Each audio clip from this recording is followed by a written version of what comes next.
ඔව් මේ ඇපල් පැල. මේ පැත්තෙන් මේ තියෙන්නේ ලොක්කොට උස්සට වෑන් එකට හේතු කරලා අපිට ඉතින් ගෙනහිල්ලා හිටව ගන්න තරම් නැති නිසා මේ අපි ඉතින් ගන්නෙ නැහැ බලලා යන්න ආවා. මේ තවත් පළතුරු జాතියක් පළතුරු පැල జాතියක්. ඒ මල් නෙවෙයි. මේ රෝස නටු රෝස පැල. මේ හැම දෙයක්ම මෙහෙ තියෙනවා. මේ අර මේ තියෙන්නේ ඇපල් පැල. මෙතනින් ඉවරයි පොලේ සීමාව. දැන් අපි යනවා ඉස්සරහට. මොන ලොකු කරත්තෙකුත් තියෙනවා නේ. විකුණන්න අශ්ව කරත්තයක්. බල්ලොත් ඉන්නවද? බල්ලොත් ඉන්නවා.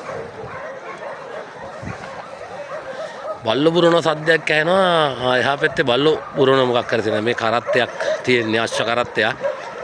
අශ්ව දෙන්නෙක් ගැට ගහන්න පුළුවන් අශ්ව කරත්තයක් මේකක් තියෙන විකුණන්න. මේක අල්ල මෙයාලා ඩිස්ප්ලේ කරලා තියෙනවා අශ්ව කරත්තයක්. ඉතින් මං කිව්වේ වගේ අර මේ පොලේ නැති දෙයක් නෑ. හැමදේම තියෙනවා අශ්ව විතරයි නැත්තේ මම හිතන්නේ. එකක් ඉන්නවත් දන්නේ නෑ. අපි ගියාම උන බලන්න. දැන් බල්ලෝත් ඉන්නවා අර විකුණන්න සද්ද ඇහෙනවා ඇති. බල්ලෝ හැමත් ඉන්නවා විකුණන්න. ඒ කියන්නේ පැටවු ඉන්නවා ලොකු අය ඉන්නවා. එහෙම අපි බලමු මේ පැත්තට මේ මීමැසි මේවා. මේ අපි ඇඳුම් මේව නෑනේ. මීමැසි එකක් නේ. මීමැස්සන්ගේ. ඔව්. මේ පුටු මේස මේ හැම දෙයක්ම තියෙනවා මේකේ විකුණන්න.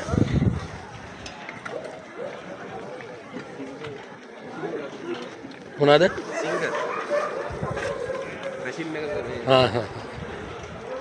මේ කැටයන් කපපුව පවා මේ විකුණන්න තියෙනවා. ඉතින් බලුවම් විකුණන්නේ නැති දෙයක් නෑ වගේ. ඉතින් හැමදේම මේ ගස්වල මුල් වලින් කරපු නිර්මාණ ඒවා පවා තියෙනවා මෙතන විකුණන්න. හරිම ලස්සනයි.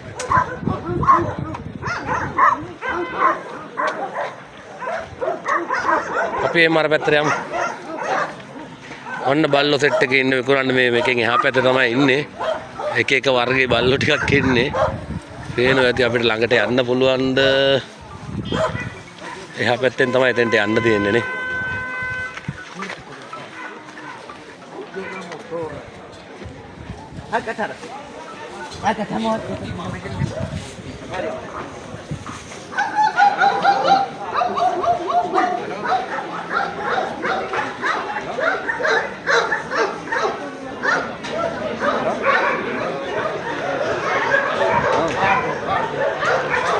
බලන්න මේ ගෙදර වැඩ කරන සවල ඉඳලා ඒකේ ඉඳලා තියෙනවා මේ විකුණන්න ගෙනල්ලා මේ.